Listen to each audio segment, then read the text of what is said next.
welcome. It's 4 o'clock, so we can get started. Welcome to our third and final Science Explorations event of the year and our first one online. This year, our science talks have focused on our 2020 State of the Bay report, answering 10 questions about the health of the bay. Today's talk will focus on issues affecting our creeks and the land surrounding the bay. This is a webinar format, which means that everyone is automatically muted so that we can reduce background noise while our speakers are presenting. We encourage you to submit questions for the speakers using the Q&A button at the bottom of the Zoom screen.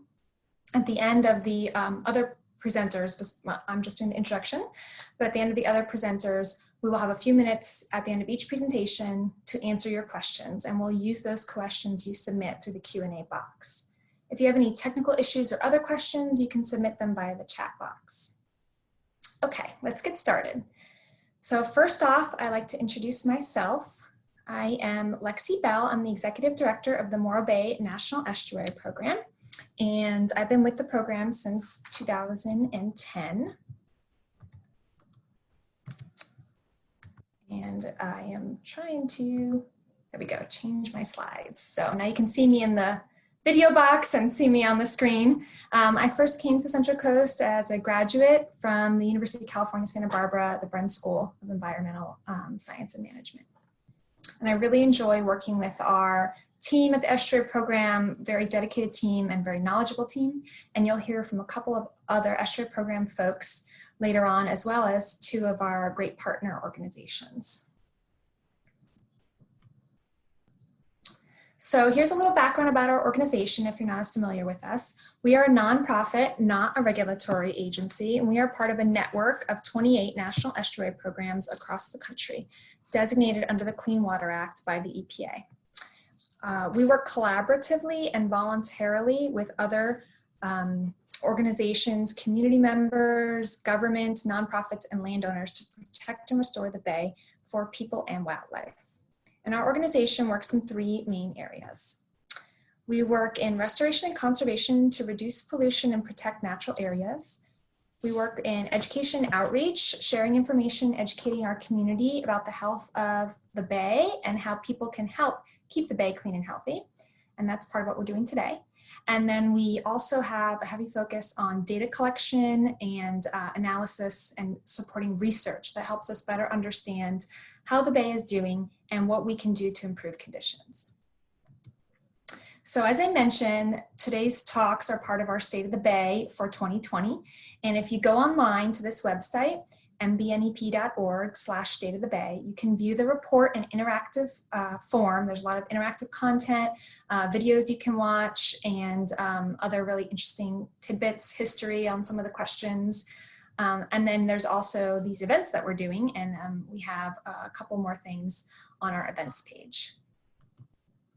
So before I go to the next slide, I just wanted to give you a little preview into one of the issues that a lot of the projects you'll hear about this evening helps address in the bay. And that issue is sedimentation, or the filling in of the bay.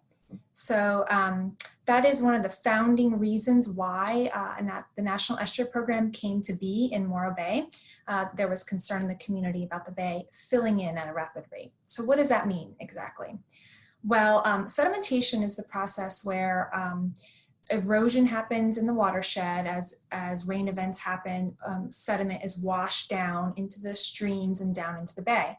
And this is a natural process, but it's accelerated by the land use changes that we make. So developing urban areas, reducing vegetative cover or plant matter, and channelizing streams, these kinds of things can increase the amount of sedimentation happening in the bay and over time create a shallower bay.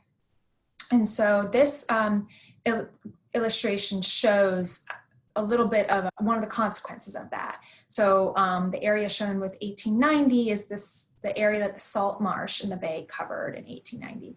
And then the area designated 1990 is how much the salt marsh has grown in that 100-year period. And that growth of the salt marsh is directly related to increasing sediment in the bay. And so the bay getting shallower and that area rising to the point where salt marsh could grow. And so this is a concern, the shallowing trend in the bay. Interestingly, salt marsh is a really critical habitat and is being lost in many other areas of California due to coastal development and coastal storms. So even though it's an indicator of a concerning issue here in Morro Bay, it's also a really critical habitat for the whole state. So it's a good example of how environmental issues can be complex. So other ways that sedimentation happens in the bay is from tides bringing in sand from the ocean, and up in the harbor area of the bay, that's where we see that impact, and that's why the harbor has to be dredged each year, is to remove that sand that accumulates. The reason it accumulates is because we've created this safe harbor, which is safe for us to navigate, but makes it difficult for the sand to naturally move in and out of the bay. And then another source of sediment is the sand spit. If there's a wind event over the sand spit, and some of that sand goes into the bay. So this illustration kind of shows on the creek side, what it looks like, how sediment gets from the creeks down into the bay. So on the left side here, where the water is calm and clear, you see that there's no movement, the water is clear, and it's a calm day. And the picture on the right here is the same spot less than a week later. And you can see the water is brown and churning, and the water levels are much higher. You can see some of the branches are covered. And this is how sediment gets down to the bay. It flows during these large storm events in the water all the way downstream to the bay. So what happens next? How do we keep sediment out of the bay, and how do we improve these water quality conditions? So our next presenter will answer that question, talking about a really fascinating project that we've been working on at the Estuary Program for over 15 years. So that next presenter is Carolyn Geraghty. She is the Restoration Projects Manager for the Morro Bay National Estuary Program. She develops and oversees watershed and estuarine restoration projects and conservation efforts for our organization. She holds a master's in environmental planning from UC Berkeley, focused on watershed science. So with that, I'll let Carolyn take over the screen share.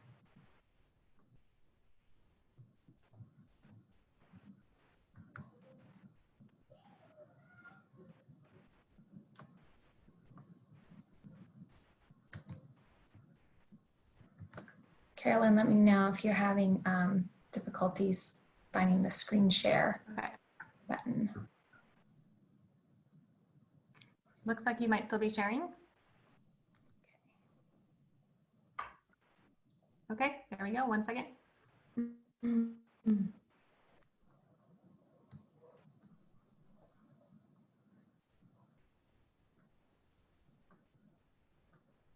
Don't forget to everyone see my first speaking, and you can put those in the Q&A box. Thanks, Carolyn.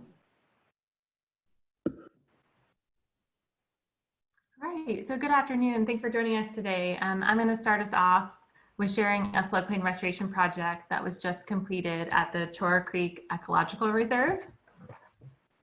The reserve is located along 2 miles of Chorro Creek at the base of Hollister Peak. This property was purchased in 2003, and the property was likely going to transition into an avocado farm or golf course. This probably would have required a lot of water use for the property, so it might have reduced flows to Chorro Creek. So the Estuary Program helped secure this property with support from the State Coastal Conservancy and others. The property was then transferred to the California Department of Fish and Wildlife, who now manage the site. Here's what the main stem of Chorro Creek looks like. To support prior land uses, levees were constructed along this reach of Chorro Creek, and it's also likely that the channel itself may have been relocated towards the highway and straightened. At one location, the levee was broke and there was an avulsion channel that was created. Basically, a new side channel was created, and this was developed about 15 or 20 years ago. And the creation of this new channel brought excess sediment down to Chorro Creek. And as Lexie mentioned, the bay is filling in at an unnatural rate. And so sediment is a vital part of these ecosystems, but too much can have a negative impact. This photo shows an eroding bank at the downstream reach of this avulsion channel that we wanted to address with the project. This side channel was already had been formed, as you can see in that photo, but there's little floodplain connection at this site and also little riparian vegetation. The lower side channel was also incised, meaning that the channel eroded deeper, separating the channel from its natural floodplain. Gravel was able to deposit pretty high up along that top terrace. One of the C's looking at that there. And near this avulsion channel, there was also another overflow area adjacent to the main stem channel. And this area would flood at very high flows and had predominantly weedy vegetation, non-native annual grasses growing. And at the downstream end where these two channels connected, this was an area that had started to erode. And it's possible that over time that erosion would have worked its way up that depressional area and created a new channel and bringing additional sediment downstream, similar to the lower channel. After large winter storms, you could also see high water debris marks about 6 feet high, as you can see Meredith there in that photo. So there's a lot of flow coming through here, even though there wasn't really a main channel in this area. There's also a creek crossing that eroded a few years ago with high winter flows, and this was used to have access to the site for maintenance and PG&E. So the restoration project had a number of elements. One was improving that creek crossing. We also lowered one of the levees to get more flow into the side channel and constructed a new side channel.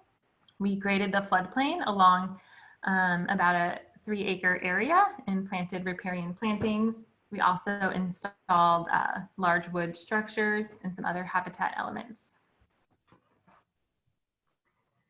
These are the modeled outputs for the design with a 2-year flood frequency. So about every 2 years, this is what the flows would look like. On the left are pre-project conditions and on the right are design conditions. And you can see that there is a new constructed channel and there's greater floodplain area. So one of the primary objectives of this project was to reduce sediment to Chorro Creek watershed. So there's approximately 24,000 cubic yards of sediment that was removed to create the new side channel and lower the floodplain. A large portion of the sediment would have entered Chorro Creek over time. This site is also now connected to about 5 acres of floodplain habitat, which can support groundwater recharge and improve water quality. Steelhead will also be able to access the floodplain side channels and can seek refuge during high flow conditions. This area of Chorro Creek is also home to the threatened red-legged frogs and western pond turtles. Riparian vegetation will also help to improve water quality in addition to other habitat benefits like cooling stream temperatures. So it took about 5 years for the planning process to obtain designs, permitting, and funding for their project. The Environmental Science Associates engineered the project and they completed a hydrodynamic study to support the designs. We also had a sensitive plant survey and an archaeology survey that was completed. There was also a range of permits with CF&W, the Army Corps, Water Board, and the county that we needed to complete. So before I jump into photos for the remaining of my presentation, I just really want to thank the large number of people and entities that collaborated with us to make this project happen. In terms of funding, the Estuary Program, CF&W, and the Coastal Conservancy supported funding for the project. For implementation, the California Conservation Corps, the Environmental Science Associates, 4 Mile Construction and Precision helped. And we also had some biological monitoring for the project with Stillwater Sciences and Terra Verde. All right, so now we'll go on to showing you photos of the project that was implemented this summer. So to start off the project, Chorro Creek had to be temporarily dewatered in a very small section and aquatic species removed to create a crossing for equipment to access the site. There was culverts that were also installed with sandbags to allow flows to continue to flow while we had access along this area. So this all started in July. Here's a photo of the creek crossing completed. The upper channel had a levee adjacent to the creek, and this was lowered to activate at a 2-year flood frequency. At the inflow of the channel, a cobble transition was constructed to prevent erosion, which you can see there. And the elevation at this point determines the amount of water that will enter that upper side channel. The next series of photos show the construction of the new side channel on the upper end of the project.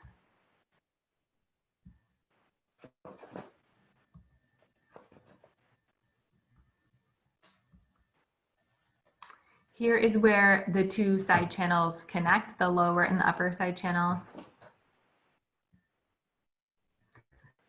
On the lower side channel, the bottom channel elevation was already at the right elevation that we wanted. So some of the gravels that were already in place and vegetation were left.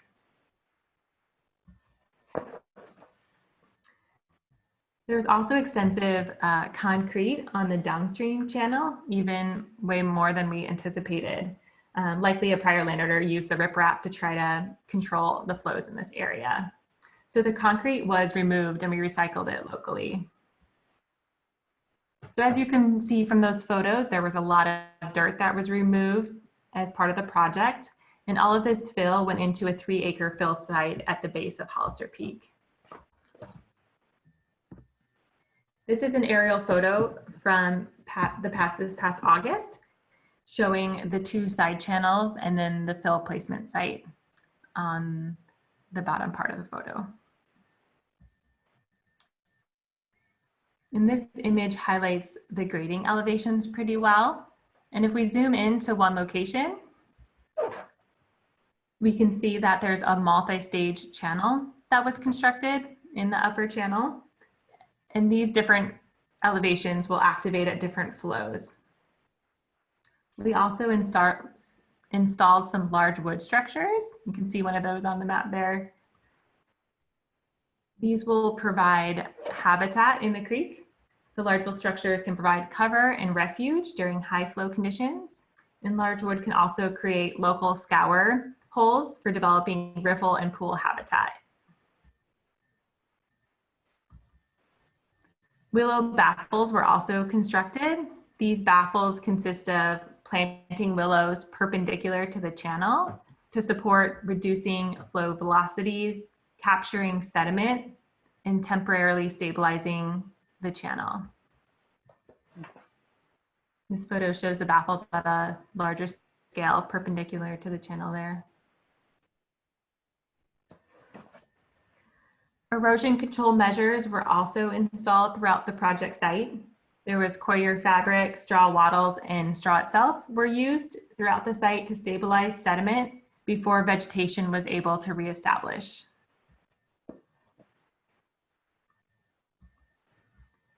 Native seed was also hydroseeded and drill seeded on all exposed areas with native grasses. And the California Conservation Corps assisted with the willow baffle construction and the large wood installation, but their largest task was planting 1,500 plants throughout the site, which was a huge endeavor. And these native plantings were grown locally by the California Conservation Corps members.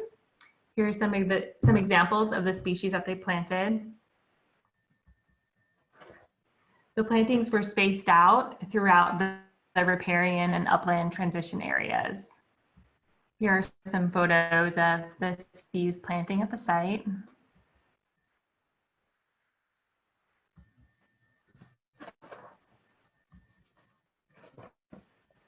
Each of these plantings has been recorded and we'll be tracking for future survival And if some of them die, we'll go ahead and replant those plants, and they'll be tracked over a 3-year period. So it's only been about 5 or 6 months since the project was constructed, but it's already been evolving. In the next series of photos, I'll highlight some before and after photos of the site. So this first series shows an overview of the site with a large extent where we graded in the middle photo, and you can see that the vegetation is now reestablishing on the right. This series shows the eroded bank that I showed in a prior slide, and you can see now that that area has been resloped to try to address that excessive sedimentation. Plantings have been planted on both the lower and upper floodplain. There's also willows that were planted on a sharp turn that goes back into the main stem Chorro Creek, shown in the circle there. This next slide shows another erosion area where those 2 side channels connected. This area was also resloped, and you can see vegetation coming in well at that site. The left photo here shows the upper channel where it used to overflow into a weedy field. This year, the flows in the creek unfortunately weren't high enough to activate these 2 side channels, but these 2 side channels will be ready to go when the vegetation reestablishes. If you look at the flows from prior years, it probably would have activated the last 4 years. The next 2 slides show the floodplain expansion. You can see that there's greater lateral connectivity to the floodplain that will help with recharging the groundwater and just providing generally more habitat in this area. And again, in the second photo, you can see in that middle photo how we've expanded the floodplain.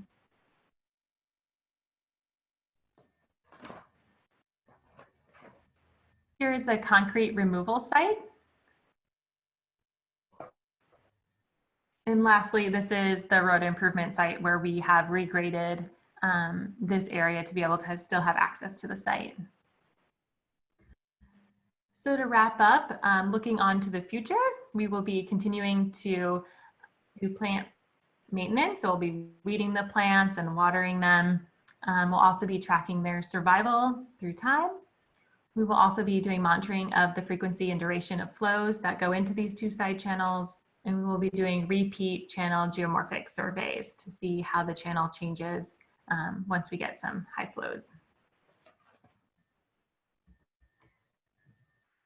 So I'd like to again thank the many people that were involved in this project. It was a big project for us, and we're really glad to see it completed. If you guys have any questions, I'd be happy to take them now. Thanks, Carolyn. That was great. I just wanted to encourage folks to submit their questions in the Q&A box so that you can hear from Carolyn. Carolyn, you talked a little bit about next steps and about the 3-year monitoring requirement for the plant surveys. Is there any other interesting monitoring requirements for the project? One of the requirement will be looking and seeing if fish use of the side channels. So seeing if they're using the side channels or, when flows, after we go from high flows to lower flows, if we got any fish strandings, which, could potentially occur, but, basically, yeah, just seeing how fish use the sites. We also do a rapid vegetation assessment called a CRAM monitoring, and that looks at a combination of vegetation and channel geomorphology, and it's completed on wetland sites and creek sites throughout California, so you can compare how well the site is doing to other sites. And we did a pre-survey, so we'll be able to see how we've improved the habitat over time by completing that survey.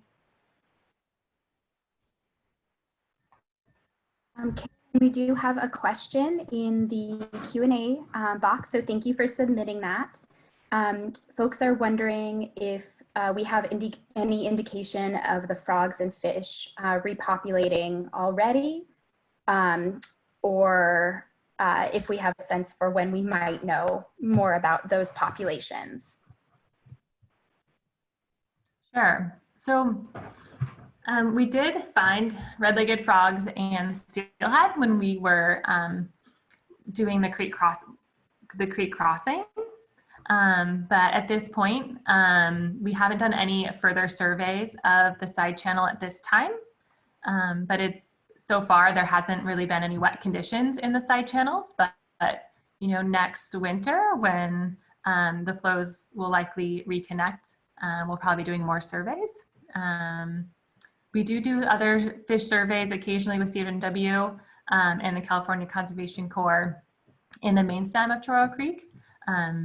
So it's possible that, you know, we might see a difference in this area with fish being able to use those side channels, but we don't have any data at this time directly related to this project.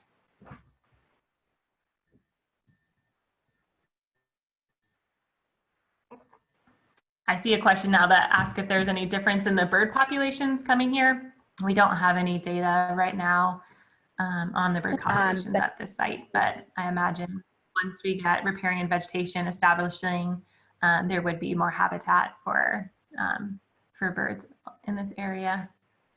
Cool. Thank you.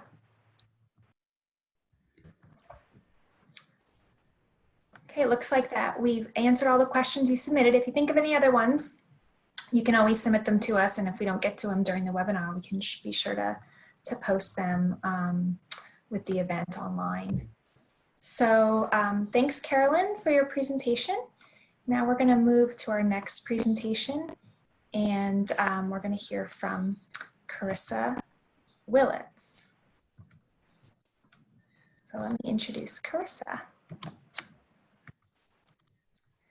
Karissa is the Monitoring Projects Manager for the Morro Bay National Estuary Program, and she coordinates the implementation of monitoring projects, communicates information about the health of the bay, and serves as a liaison and trainer for our many very dedicated monitoring program volunteers. Karissa received a marine biology degree from UC Santa Cruz, and now I'll let her chat with you about water quality in the creeks.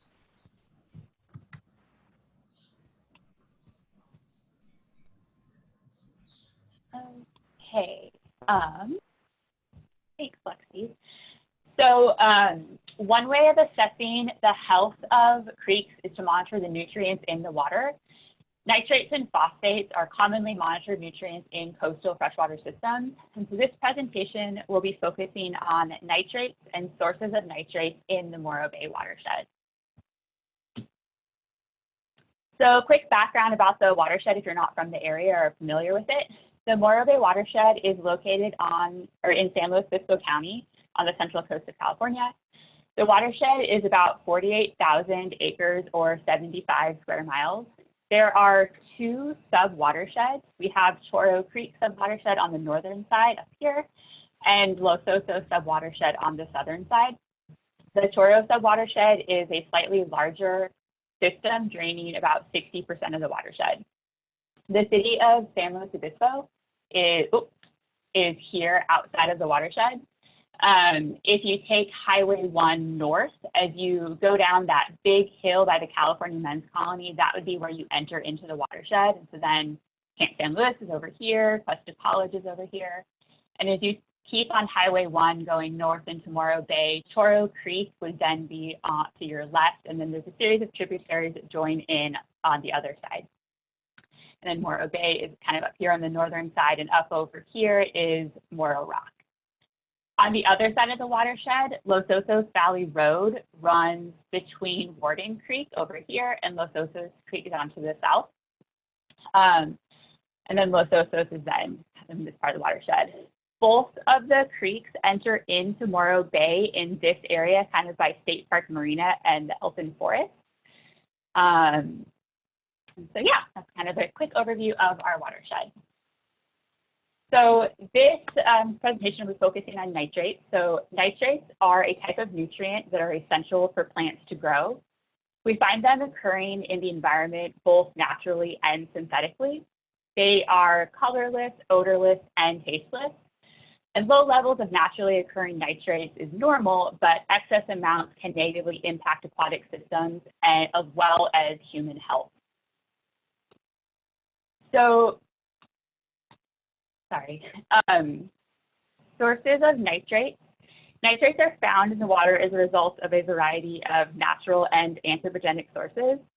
Natural sources include the decomposition of plants and animals and atmospheric deposition. About 78% of the air that we are currently breathing is nitrogen. Combustion engines and factories are also contributors of nitrogen. It's not just carbon dioxide emitted, but it's nitrogen as well. And then excess fertilizers from farms can run off into creeks, and manures from feedlots can also be a large contributor. We're pretty lucky that we don't really have any intensive feedlots in our watershed, though. Runoff from streets and lawns is another source. If you over-fertilize your lawn, that excess can then end up running off into rivers and streams. And then another source of nitrates is what goes down the drain. So sewage, such as bodily waste, along with water from like washing machines and dishwashers, those contain nitrates. A lot of detergents use nitrates to help improve like the cleaning power. And so this water either goes into a municipal wastewater treatment plant or goes through like a septic system. And these processes do clean the water before releasing it, but they don't remove all of the nitrogen, or sometimes septic systems aren't functioning properly and so can release elevated levels. In our watershed, we have 2 wastewater treatment plants. The Los Osos used to be on all septic systems, but the Los Osos water reclamation facility was recently completed. And so now all the water goes through their wastewater treatment plant there, and then treated effluent is then released into recharge basins so that the water has time to sink into the ground and then recharge the groundwater. On the other side of the watershed, the California Men's Colony operates a wastewater treatment plant that treats the water for the Men's Colony, Camp Slow, Cuesta College, and that surrounding area. And this treated effluent is then released into Chorro Creek behind Cuesta College. So what are the levels of concern? The EPA has set the drinking water standard to be 10 milligrams per liter. So this means that all drinking water should have nitrate values of less than 10 milligrams per liter to be protective of human health. Regularly drinking water with elevated nitrates can have some pretty serious health impacts, especially for babies and small children. It's believed to cause issues such as cancer, diabetes, Parkinson's disease, Alzheimer's disease, and endocrine disruption. If you get your water from a domestic well, like many people do in our area, I'm one of them, it's really important to regularly test your water to make sure it's not contaminated. You can usually get this test actually done for free. You can even have people come out to your area and collect the water for you. We do this and we get information on nitrates as well as some other analytes like arsenic and lead. If you get your water from a municipal supply, you probably receive pretty frequent reports on the water quality, or that would be available for you. So the level of concern for protecting aquatic life is much lower. Regionally, a water body is considered impaired in freshwater if the water has a nitrate concentration that's greater than or equal to 1 milligram per liter, and if that site shows signs of impact, such as widespread algae growth or low dissolved oxygen levels. Nitrates can cause algae blooms, which can then cause dissolved oxygen levels to rise in the daytime when algae is photosynthesizing, but then it can cause for dissolved oxygen to fall at night to really low levels when algae is in cellular respiration mode, which uses oxygen. And then this can also consume oxygen when the algae starts to die and decompose. And these low levels of dissolved oxygen are really bad for organisms such as steelhead trout, which are a threatened species in our streams. Some other impacts, sometimes nitrates can cause toxic algal blooms. Luckily, this isn't really a big issue in Morro Bay creeks, but it can be an issue elsewhere. Like toxic algae blooms can make swimmers and dogs sick. I'm from Humboldt County, and some rivers up there have blue-green algae blooms pretty regularly, and so signs will get posted about keeping water, or humans, especially children and pets, out of the water. And so there are some rivers up there that I love going to the river, but there's some rivers that I've never even swam in because of this concern. Locally, Lopez Lake has some occasional issues, and some lakes in the Central Valley and the foothills, like Lake Isabella and the Kernville area, comes to mind as having issues with this. So another thing to keep in mind. So in the Morro Bay watershed, we don't really see toxic algae, but we do see streams with excess algae. And people live on these creeks, or they have their favorite swimming holes. And who wants to swim in a water filled with algae? So these are some of the reasons it's important to keep nitrate out of the water. So what are our levels? Nitrate levels for the Morro Bay watershed are shown here. So this is a map that shows the nitrate status for creeks in our watershed using a method the Water Board calls the magnitude exceedance quotient, or MEQ.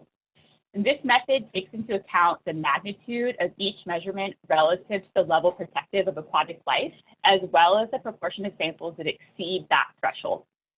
So this uses all data ever collected, the data going back to the 1990s, and includes data collected by the Estuary Program and project partners. The green color here indicates that the nitrate levels are good. So that means they're lower than levels that negatively impact aquatic life. And we see that in Upper Los Osos Creek, Upper Chorro Creek, and the tributaries to Chorro Creek. And then Middle and Lower Chorro Creeks and Warden Creeks have red for very poor nitrate levels. So the levels are higher than levels that can affect aquatic life. So the CMC wastewater treatment plant does put its treated effluent into Chorro Creek. And this effluent does have a little higher nutrient levels like nitrate. But if there was no CMC effluent, that creek would probably go dry in sections of the year for parts of the year. So it's kind of a trade-off. And then Warden Creek does also have some issues, and there's a lot of ag over in that sub-watershed. We did not have enough data to do this calculation on Walters Creek or San Bernardo Creek or Lower Los Osos Creek. We do have some preliminary on San Bernardo Creek, though, and it shows that it doesn't really have any nitrate issues. It's pretty similar to that of the other tributaries in the Chorro side. So how do we compare? So this is a graph that just shows a simple average nitrate concentration for all the watershed creeks, as well as some of the other coastal creeks on the Central Coast, ranging from San Simeon down to Santa Maria. So for this, we calculated the average value using all data available and then ranked the sites from lowest to highest. And we just used the lowest sampling point on each creek. So on the x-axis here is the average nitrate concentration. And on the y-axis, we've ranked the sites from lowest up to highest. And then each site is color-coded based on their average nitrate concentration. So for here, values that are colored green means that their average concentration does not impact people or wildlife. For yellow, it means it's too high for wildlife but doesn't impact people.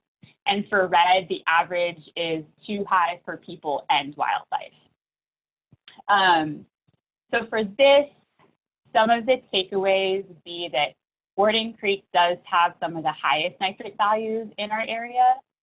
Chorro Creek does have some issues, but it's kind of the trade-off. Is it better for the creek to have some water with nitrates or to have no water? We also see some issues with the Rio Grande, Slow, and Santa Maria also.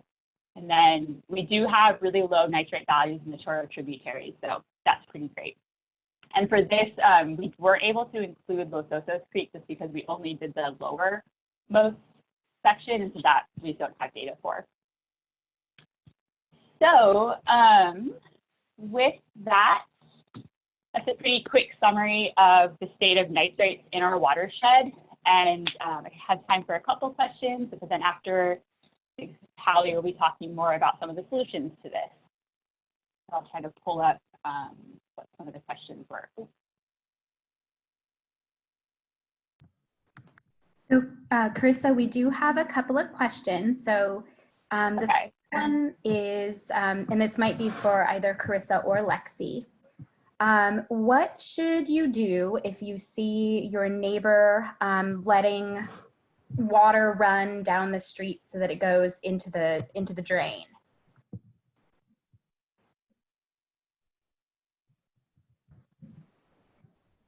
So I think thinking about wasting water and then also potentially pollution that might be going down the drain along with that wasted water. Is there anything that you would recommend? So this is Lexie. I would say that's a great question. And I'm not completely sure of the answer, but my most educated guess would be it would be good to get in touch with the entity that's sort of the public works entity where you are living, and ask them, you know, is there a way of reporting water wasting, and or can they come out and maybe provide information to the folks that you think might be doing that. So in Los Osos, there are three different water purveyors, and one of them is the Los Osos CSD, and that's the only public entity that provides water in Los Osos. So that might be a great place to start. And then also the county public works has some ordinances about water wasting. And then in the city of Morro Bay, you can contact the city public works department. Thank you, Lexie. We have another question for Karissa from Jeff Heller.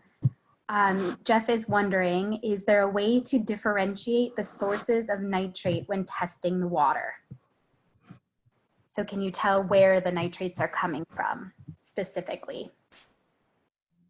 Yeah, I guess the easiest way that comes to mind would be just doing kind of upstream and downstream testings until you can kind of pinpoint where you have it kind of straddled. That might be something that Hallie might have some good answers for too, but I think just having regular testing along the body of water that kind of help pinpoint where you start seeing the higher values and the lower values to help figure it out that way. Looks like we might also have, did we have a hand raised by Anne? Yeah, she added in the chat box. Oh, I'm sorry, I missed that. Okay, Anne says you can also do isotope testing to determine the source. And for all of these wondering, Anne is Anne Kitajima from the Morro Bay National Estuary Program. Is there any more questions for Karissa?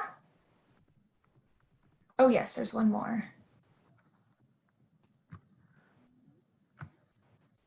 So I saw in the chat box that there's a question about about who is testing for excess nitrates in the water, and I'm not sure if that's a question about drinking water or creek water, but Karissa, perhaps you can answer it from the perspective of creek water. So who is testing? I guess that's us, and if you hold it. Oh wait, the question's about drinking water. Oh. She added it. But maybe you can answer about creek water in case anyone else is wondering first, and then we can talk about drinking water. Yeah, for creek water within the Morro Bay watershed, the Estuary Program is doing it, and then the Central Coast Regional Water Quality Control Board comes out and does some sampling, and then some other partner agencies like the RCD is doing that as well, through the Agriculture Monitoring Cooperative. And then for drinking water, the water boards is also they're doing a lot of testing for that with some more of the wells in the area. They've actually been really upping the amount of wells that they're testing in our area, and so there should be a lot of data coming out about that pretty soon. But that might be more like just groundwater testing in wells. Thanks, Karissa. Yeah, they do a lot of groundwater testing. In terms of municipal water sources, those are tested for nitrates through the water purveyors. They have requirements to monitor those. So if you get water from, for example, Los Osos CSD, once a year you should get a report about the levels in your drinking water, or you can always contact them. Similarly with Golden State Water or the city of Morro Bay. So we have one more question for you. So Jody Weissman is wondering, can you suggest more sustainable ways to fertilize our own yards and wash our clothes or dishes using less nitrates? I'll handle the detergent side of it first. That a lot of like shampoos and detergents now are coming out with like nitrate-free or really low nitrate ones. It's usually like sulfates that you might see on your shampoo. And that's becoming more popular. I think actually for people who like color their hair, you avoid sulfates for that. But more shampoos and like detergents are moving that way, especially if you look for ones that are considered more like eco-friendly ones. As for lawns, I actually don't really have a great answer to that. I've never really lived in an area that had a lawn that we fertilized, but I think just using like the recommended amounts and not over fertilizing would be kind of a good one. I don't know if another of the panelists wants to try to answer that one.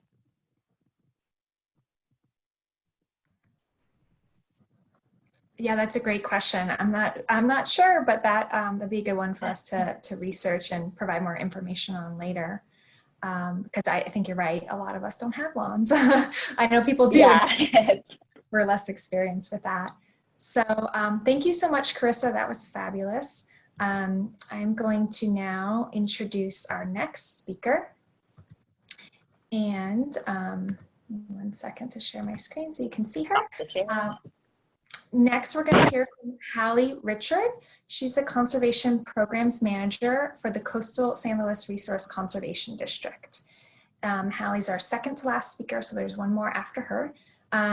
She has supported agricultural and restoration projects across San Luis Obispo County since she started with the RCD in 2016.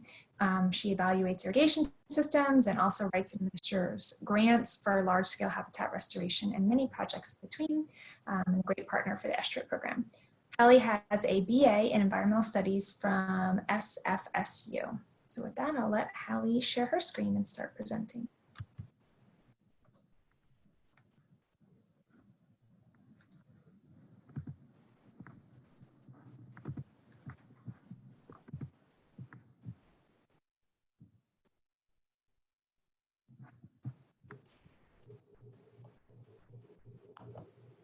Here we go. Thank you, Lexie. I'm really excited to be participating today and really excited to see how many other people are listening in.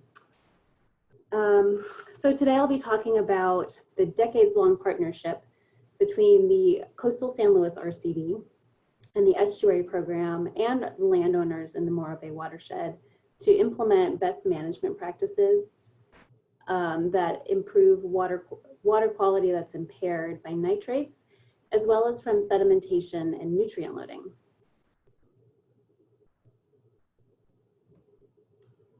So as Karissa explained, nitrates enter our creeks and rivers from many different sources, including natural and man-made sources.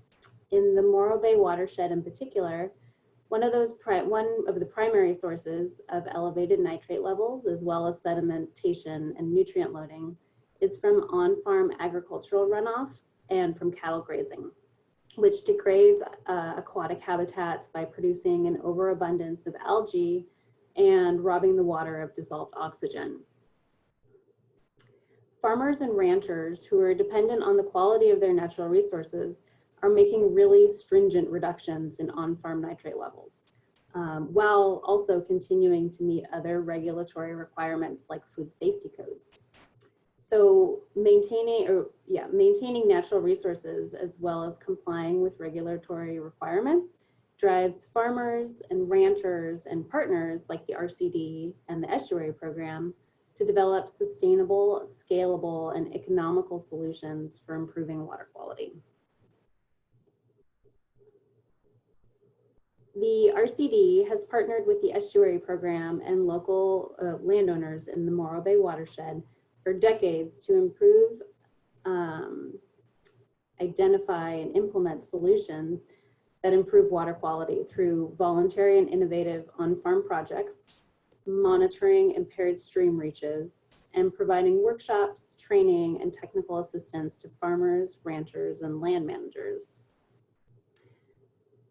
So to provide a snapshot of our collaborative efforts, over 200 on-farm BMPs have been implemented. And this is since about 2001, so in 20 years. We have collaborated with over 650 land managers on over 8,000 acres within the watershed, including rangeland, annual cropland, riparian habitat, and estuary wetland habitat. And also, we've brought in over $2 million in grant funds to help implement natural resource management projects. Some of the partners that have helped us with these include the State Water Resource Control Board, the Natural Resource Conservation Service, the State Coastal Conservancy, the U.S. Fish and Wildlife Service, as well as Cal Poly, the CCC, NOAA, and Creeklands Conservation. And so here's I stole Karissa's map. Here's a spatial idea of where we've implemented these BMPs across the watershed and just some of the BMPs I'll talk about today. So starting on the left, we have wetland restoration on Chorro Creek near the estuary, as well as wetland restoration on Los Osos Creek. Down on the bottom left, we have a wood chip de-nitrifying bioreactor on Warden Creek. That's a mouthful. And then on the top right, we have riparian fencing in the upper tributaries of Chorro Creek, and sediment control and road maintenance on Pennington and Walters Creek, and then irrigation evaluations that we've done all across the watershed.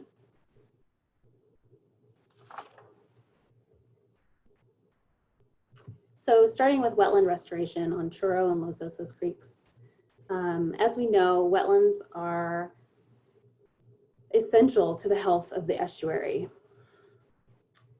They filter out chemicals, they capture sediment, and they cycle nutrients. They also provide critical habitat for aquatic species and protect our coastal communities from the impacts from climate change. The RCD, with the support of many, many partners and many, many years, has acquired 2 strategically located wetland properties, Chorro Flats on Chorro Creek and Los Osos wetland property on Los Osos Creek with the confluence of Warden Creek.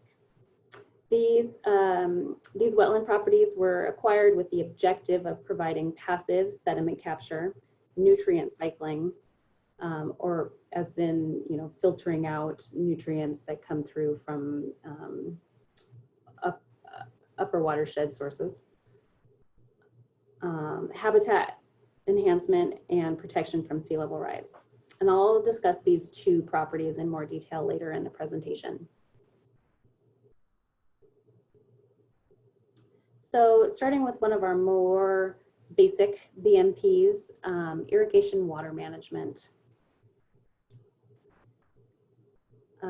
The RCD staff perform irrigation evaluations, which are usually offered free of charge to landowners, and is a program that's funded by the County of San Luis Obispo.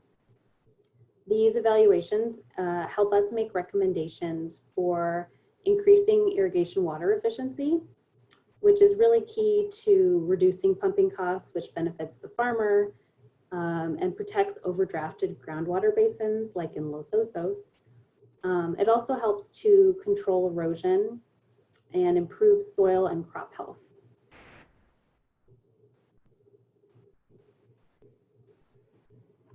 One of my favorites, the De-Nitrifying wood chip bioreactor, is a really powerful tool for on-farm water treatment.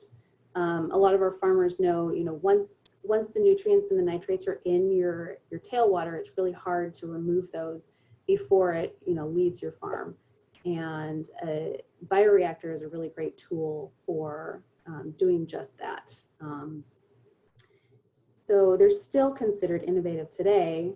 And in 2014, We installed one on annual cropland along Warden Creek, where nitrate levels are the highest in the watershed. The system is highly efficient. In the first 3 years of operation, it removed 67 pounds of nitrates and treated over 7 acre-feet of water from Warden Creek. If you can kind of follow along in the diagram here, in case you're not familiar with the bioreactor. In a bioreactor system, irrigation runoff that's high in nitrates is collected into a basin. The basin is filled with a carbon source, generally, and in this case, it's wood chips. The carbon source hosts a naturally occurring bacteria that in an anaerobic condition, like the bioreactor, breaks down nitrates in the water, in the tailwater, until the nitrate levels are reduced to an acceptable concentration. So for instance, if you're trying to reduce them to human health levels, you can get them below 10 parts per million, like Karissa said. If you're looking for aquatic health, you can get them, to below 1 part per million. Treated water is then discharged to its original destination. For example, in this case, Warden Creek. And removed nitrates are released as a harmless nitrate gas in this concentration. One of the benefits, the main draws to this technology is that it's really scalable.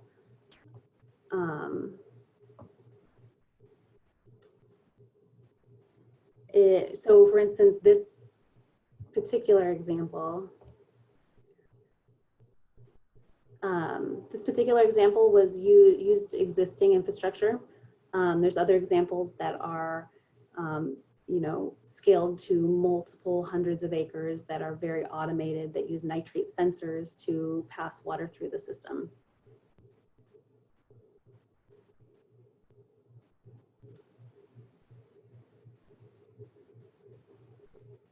So moving on to erosion control. Sediment mobilization from on-farm erosion increases the rate at which the estuary fills with sediment, like we discussed. By implementing erosion control BMPs on farm, land managers are not only protecting the estuary, but they're also protecting their on-farm riparian habitats and improving soil and plant health. Different types of erosion, could use different types of erosion control BMPs. So for instance, concentrated flow erosion that is often tailwater eroding off of a field versus rill or gully erosion, which happens on steep slopes that have been denuded, or stream bank erosion, which happens when flows or land uses have been modified and the bank of the creek actually falls in. Different kinds of BMPs include bank stabilization, head cut repairs, floodplain creation, and vegetation management are all different types of BMPs that we've implemented across the Morro Bay watershed.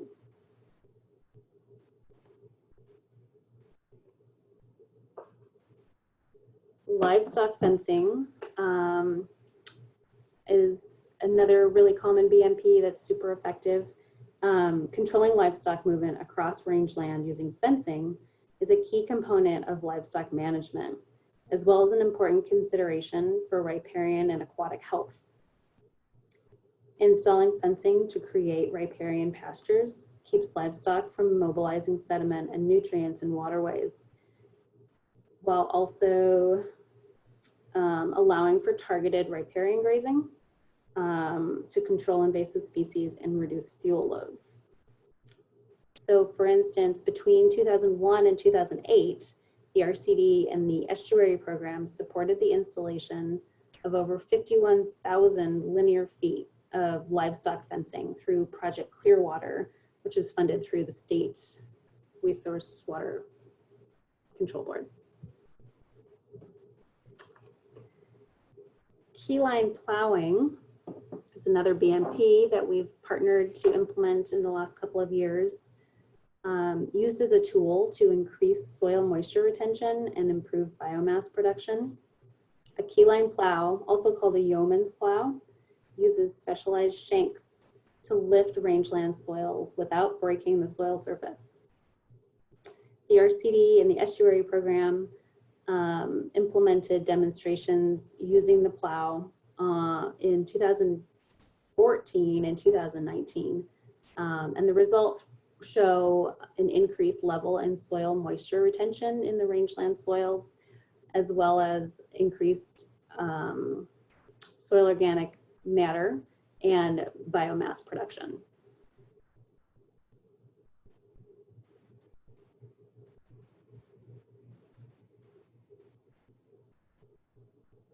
So moving forward, the most recent collaboration funded by the Resources Legacy Fund enabled the RCD and the Estuary Program to work with landowners to develop conceptual designs and plans to address natural resource issues, including bank stabilization, fish passage barrier removal, and carbon farm plans. We'll leverage these conceptual designs to secure funding for implementation in late 2020 and into early 2021.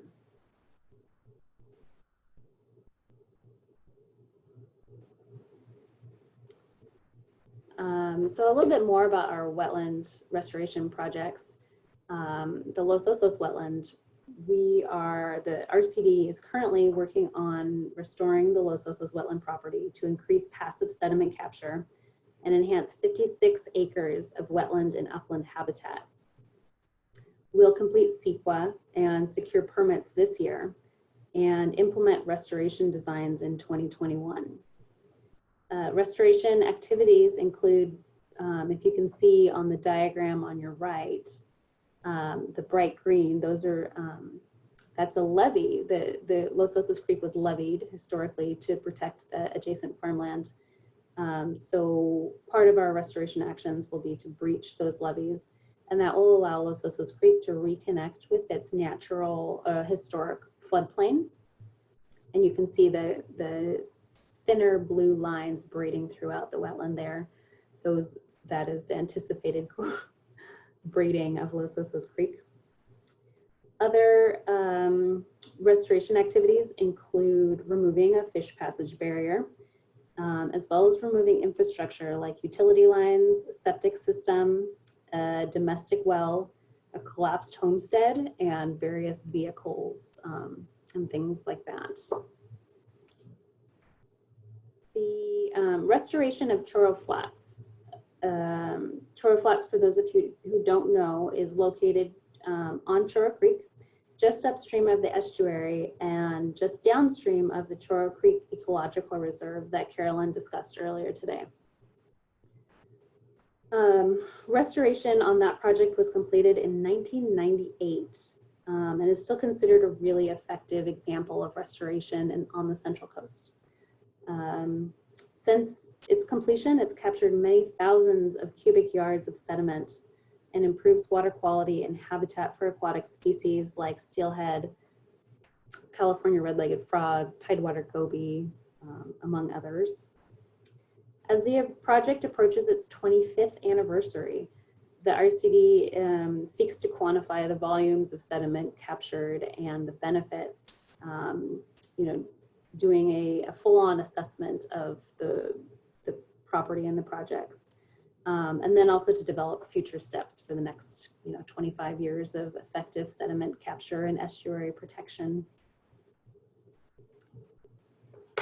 So that's it for me about BMPs, unless there are any questions from the participants. I'm also more than happy to talk in more detail offline about any of these or other projects.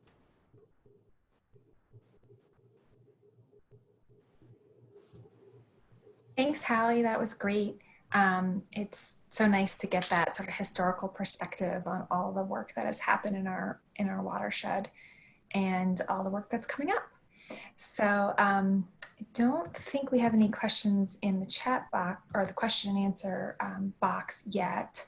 But you mentioned two of the project types you mentioned, bioreactors and keyline plowing. I know where there's some landowners interested in doing those sorts of things. And can you talk about some of the the challenges in those projects for landowners and kind of how the RCD helps those landowners that are interested actually be able to implement those projects. Sure, yeah.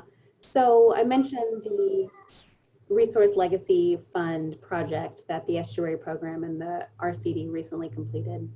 And it's through programs like that, well, let me back up a second. The RCD is a special district that is almost entirely grant funded.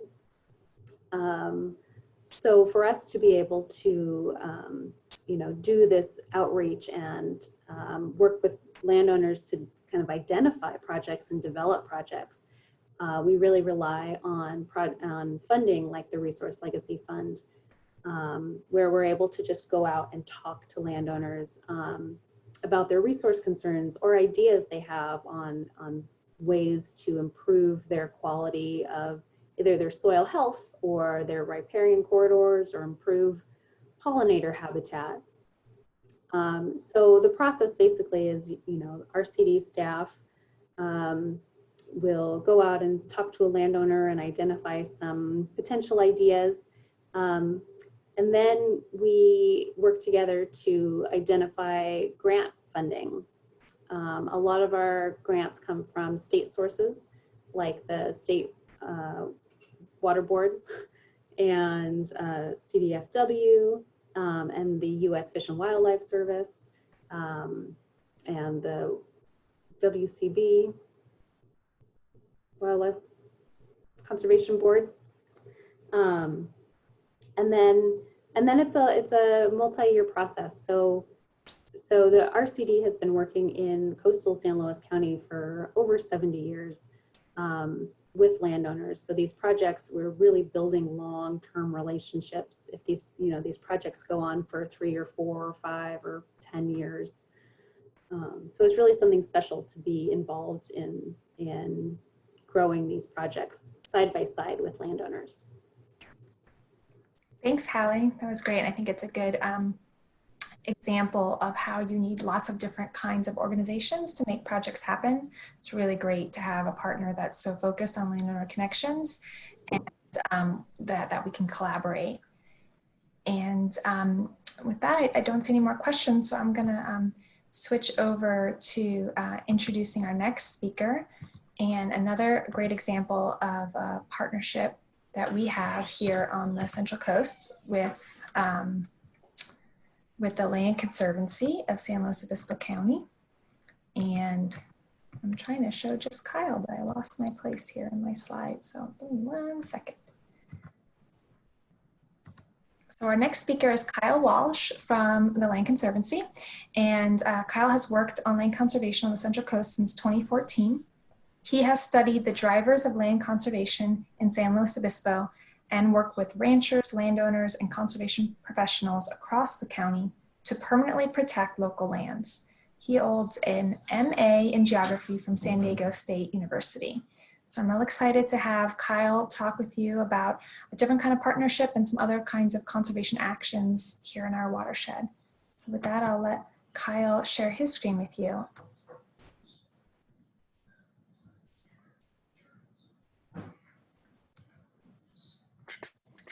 All right, hopefully everybody can hear me, and I'll go ahead and get the presentation going here. Again, I'm Kyle Walsh with the Land Conservancy of San Luis Obispo County. I'm the conservation director there and primarily work with landowners around the county that want to protect their land in perpetuity. And I will delve a little bit into conservation easements specifically today. That's kind of been our primary role, specifically in the Morro Bay watershed, and a key partnership we have with the Estuary Program. And I'll talk a little bit about some specific projects that we've completed in the watershed in recent years. But kind of before we get there, I'd like to talk through just Land Conservancy in general. We're kind of your local land trust. We are a nonprofit organization, and over the past more than 30 years, we've protected over 24,000 acres across the county. Through a variety of tools, through conservation easements, through purchasing land that we own or having it donated to us, We also do a variety of landscape restoration activities with a really key focus in the Guadalupe and Napomo Dunes. And we've also really made an effort to connect our community to local lands. Our mission statement is that we conserve and care for the diverse wildlands, farms, and ranches of the Central Coast, and that we connect people to the land and to each other. And we do that through 3 really core program areas. Of course, these things blend together from time to time, but in general, we have kind of the conserve, the care, and the connect program. So the conserve program is what I'll spend most of today talking about. That's kind of what you traditionally think of as a land trust doing, right? It would be things like conservation easements, working with landowners to protect property in one way, shape, or form, whether that's private land, whether that's land that ends up being opened up to the public, whatever it might be.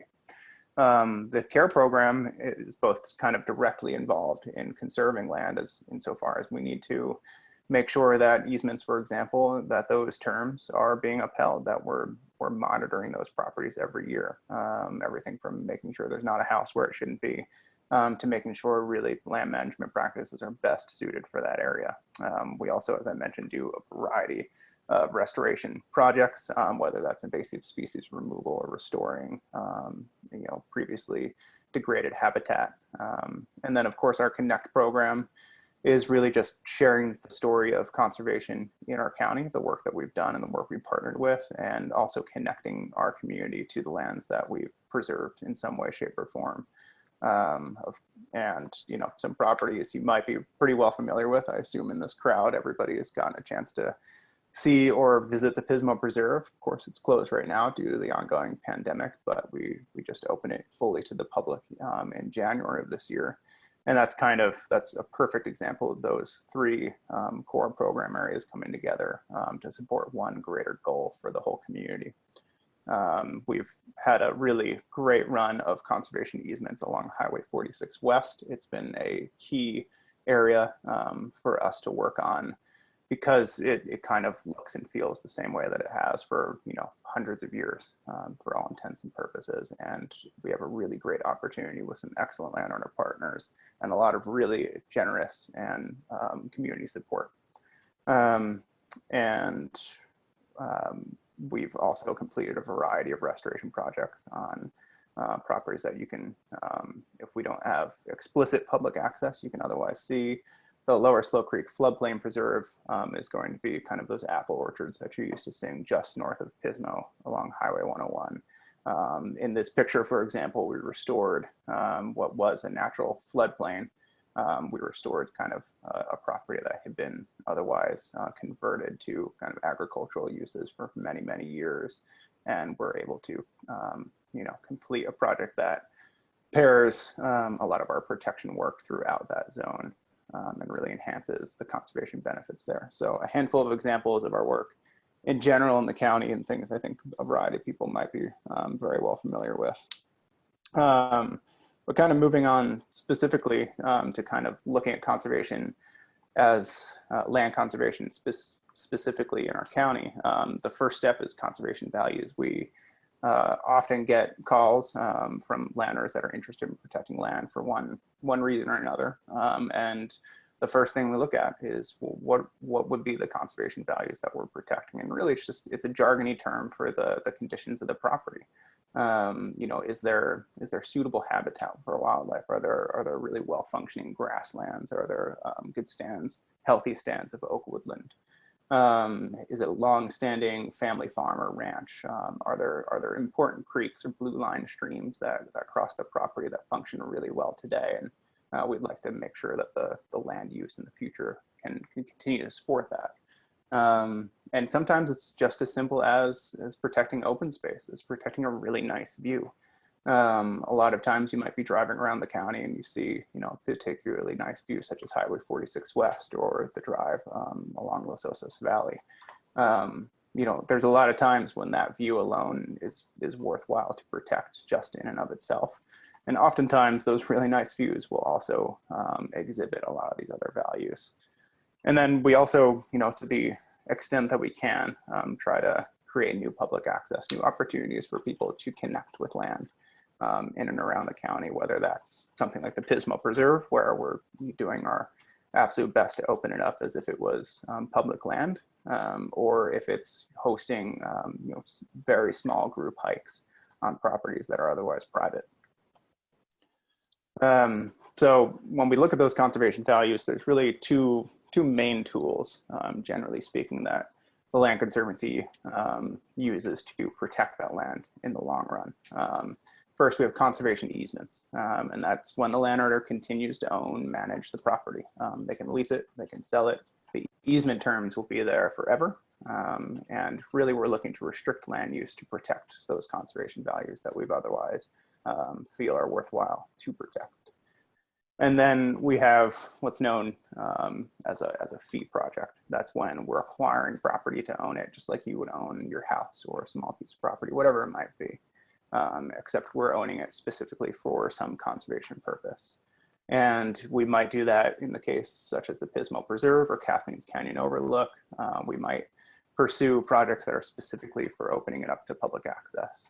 And sometimes that is really maybe the only goal. Maybe we put a playground up like we did at the Kathleen's Canyon Overlook in Nipomo.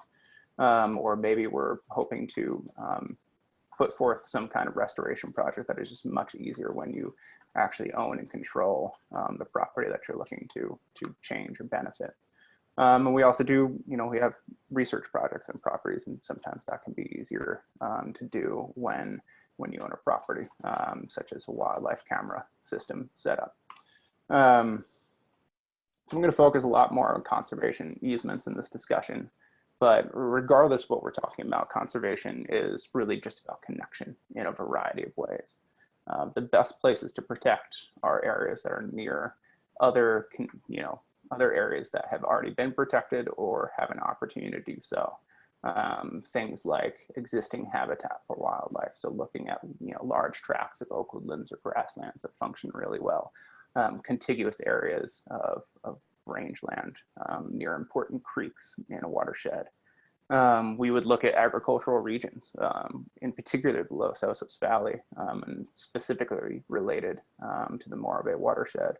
That has been a key area for us to protect for a whole host of reasons. And when you can continue to invest resources in protecting land within that same region, the benefits are just compound. And then finally, we do look to protect open space and also connect people to the land.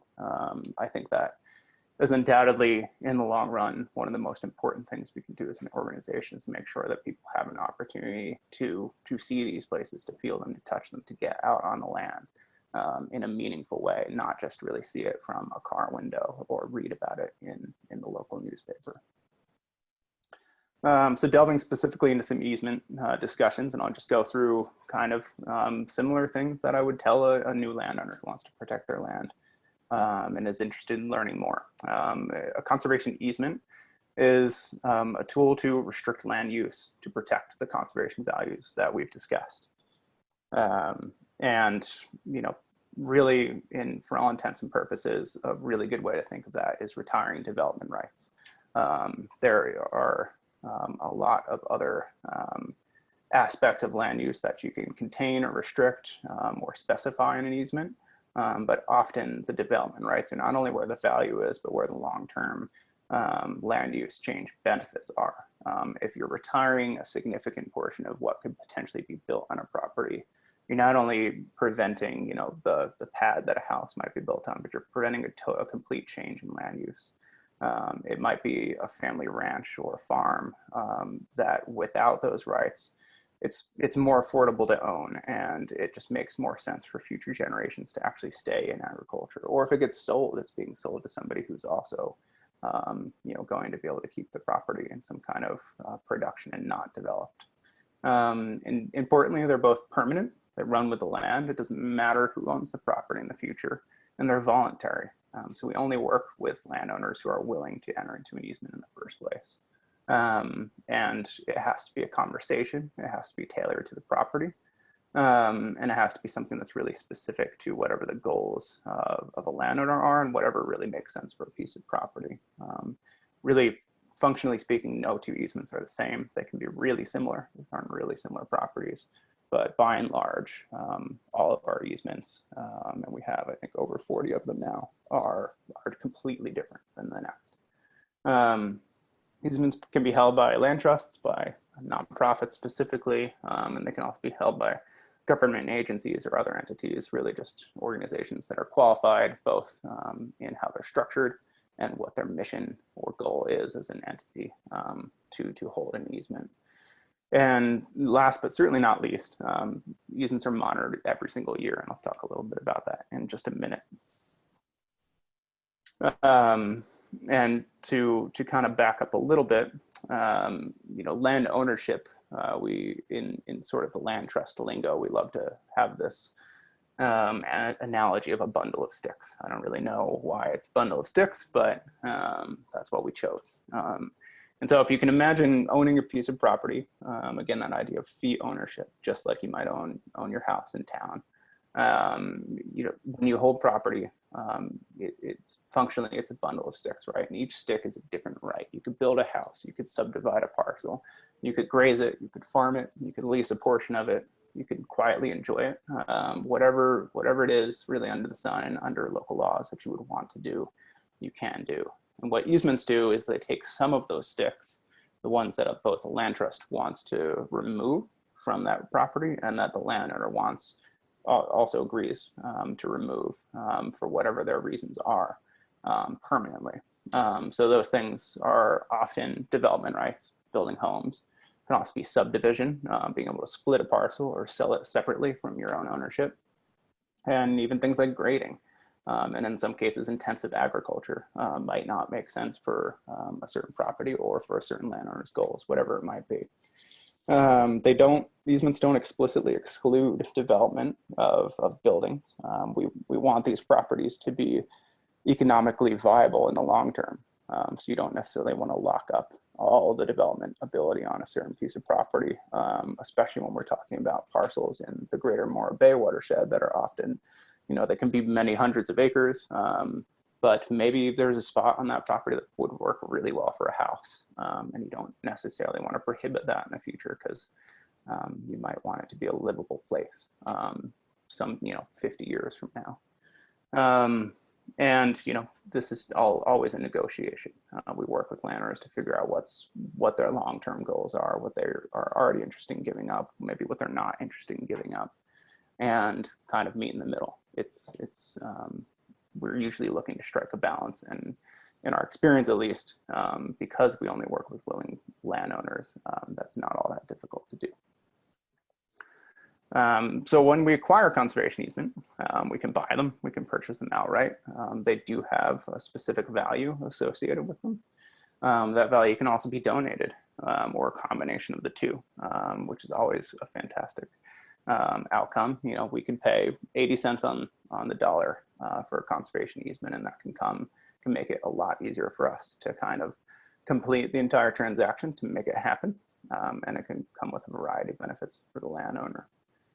Most of our funding I put into very general buckets. A lot of our funding comes from the state. So when we all go to the ballot box and there's a proposition for water resources or for park maintenance and management and expansion around the county, whatever it might be, those propositions that do get approved give us an opportunity to basically apply as an independent organization to bring those dollars into SLO County.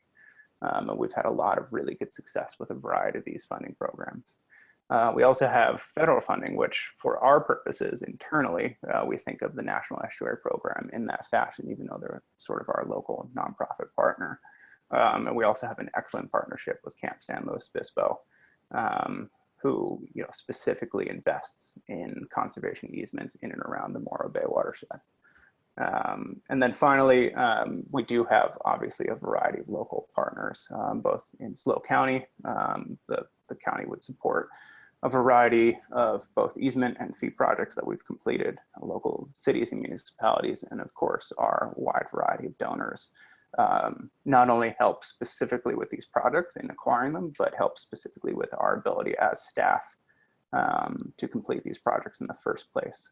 They're often very complex real estate transactions that require us to have a really competent and well-informed team to get these things done. And then of course, stewardship. We're committing, as we've talked about, to a perpetual document every single year for, as long as the laws that we have exist today. We will go out to these properties that we protect with an easement and monitor them. Mostly what that means is retaking photographs in the same spot every year. And what you're looking for is there change? And if there is change, is it okay per the easement, or is it not? Is there a house there that was never supposed to be there or not? And it's also a key way to build relationships. Oftentimes we have excellent relationships with the landowners that we originally work with on an easement, but that property can be sold and we still have that same responsibility. And there's always a new opportunity to expand that relationship and build on it and make sure that we're being good partners to our landowners in the long term. And then, as much as we would prefer not to, we also have to enforce the easement terms. These are legally binding documents that exist in perpetuity. And if we do see things that cannot happen per the easement, we do have to enforce the terms of the easement and make sure that that change is rectified in some way, shape, or form. So specifically in the Morro Bay watershed, we have had a really great partnership with a variety of funders in the area and a variety of partners, including the Estuary Program. And along with those partners, there's, I think, about 3,500 acres of conservation easement land specifically within the bounds of the watershed. And as you can see from the map with those, hopefully you can see the lighter yellows, those are easements just in the general region as well. And there's also over 17,000 acres of public land. A lot of that is going to be found on Camp San Luis Obispo, which is that large green block that you see just east of the Chorro Valley label. But of course, we do have special areas of the National Forest and state parks land in the watershed as well. So we have a lot of opportunity to build on what is existing protected land in the county. Moving on to kind of the goals of conservation in this specific part of the county. Again, we work countywide, but there are certain areas and distinct opportunities we have for conservation throughout that county. And really the Morro Bay watershed, and specifically Los Osos and Chorro Valleys, are a key area to proactively reduce or discourage sprawl development from cities like SLO, cities like Morro Bay and Los Osos. We want to keep those communities distinct as they are today.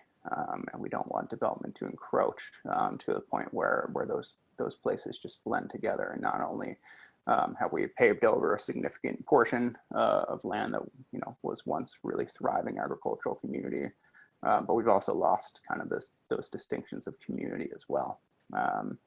And we want to maintain the existing land uses that are already there. Often conservation easements are looking to basically set in stone as much as we can and planning as much as we can for the caveats to that. What exists today? A piece of property might function really well today, and we just want to keep it that way. And of course, we want to build corridors. Again, thinking about connection, and briefly going back to this map, you can pretty quickly imagine a north to south corridor for wildlife to move across this region that is otherwise, has a lot of human activity. So as much as we can, we try to protect areas that are contiguous, that are next to the other areas that we've protected already, if we have opportunities to do so. With the Estuary Program, we are extremely lucky that they invest in land conservation throughout this watershed. Not only do they have a variety of their own programs and their own active land conservation goals, but we're lucky enough to have them as a partner to support some of our projects at the watershed scale, where we can hopefully in the long term kind of manage that land use as we've been talking about to benefit the variety of other issues that they're facing in the watershed itself and in the bay itself. So that partnership has led to multiple conservation easement success stories, funding that was really critical, and often funding that leveraged local, state, and other federal funds, often from the Department of Defense, opportunities that would have gone away if it weren't for that partnership. A couple of these projects, notably the Highland Ranch, which kind of straddles the watershed boundary along Los Osos Valley, about 500 acres, protected the better part of 10 years ago. And more recently, the Kandarian Farms Conservation Easement was a direct partnership between our two organizations, where we were able to successfully fund and protect a really excellent working property that has a kind of the classic mix that you see in Los Osos Valley of really well managed and relatively untouched natural habitat alongside working lands in the valley bottom. And we've done a variety of other easements in the area, at the very least in coordination with the Estuary Program. And one of those would be the Cerro Alto Ranch, which we just heard a little bit about in the prior presentation as well. So with that, I'm happy to answer any questions, go into any detail if you'd like, and explain anything more. Thanks, Kyle. That was a really thorough presentation on what easements are and all the different work that's been done in the watershed. So I really appreciate that. And I'm just wondering, you talked about the Highway 46 corridor, and that's a priority, and then agricultural areas like Los Osos Valley. Do you see the Land Conservancy moving into different areas or having a shift in priorities in the next couple of years, or do you feel like that's really where you're going to be focusing on for the next few years? We've been working specifically in the Los Osos Valley in this region for well over 10 years at this point. I don't see that changing. We have a variety of opportunities, current opportunities to protect land, thousands of acres in this general region, both in Los Osos Valley and the watershed and kind of just over the hill. And so I certainly don't see us slowing down in the Los Osos Valley. And Highway 46, hopefully we'll have some really great news to share this year about some more success stories of conservation there as well. In general, we're focusing quite a bit on what we call the Adelaide, and that's, you can imagine, just kind of the entirety of the northwestern corner of our county, everything from Ragged Point down close to Morro Bay and then east to Highway 101, kind of that pocket of really rugged, both coastal watersheds and kind of portions of the upper Salinas, where we have a lot of opportunity, and it really is an excellent place to be working on conservation in the county. So we're always both looking at new areas, but again, thinking about that connection piece. If we have opportunities in places where we've already invested and succeeded in land conservation, then sometimes those are the best places to keep working. Thanks, Kyle. Yeah, it's nice to build on previous success and create those sort of large tracts of conservation in the county. We're really glad to have you all as a great partner for us. So I don't see any other questions for Kyle. So if that's the case, I'll go ahead and conclude our Science Explorations event this evening. I'm really glad we had so many of you able to join us and learn a little bit about the state of the Bay and about our work with partners. I hope you feel more connected to our Bay and are able to enjoy it even under the conditions that we're in. You can go to our events page to learn about our trash pickup campaign that we're having in May to kind of close out State of the Bay for the year. As I said, you can visit mbnep.org/State of the Bay for our report, and we hope to see you out there on the Bay, and hopefully someday in the future we'll get to be able to see you in person again soon. If you have any other questions, you can go to our website and contact us, or you can comment on the Facebook event page for this event. So thank you so much, everyone, and enjoy the rest of your evening.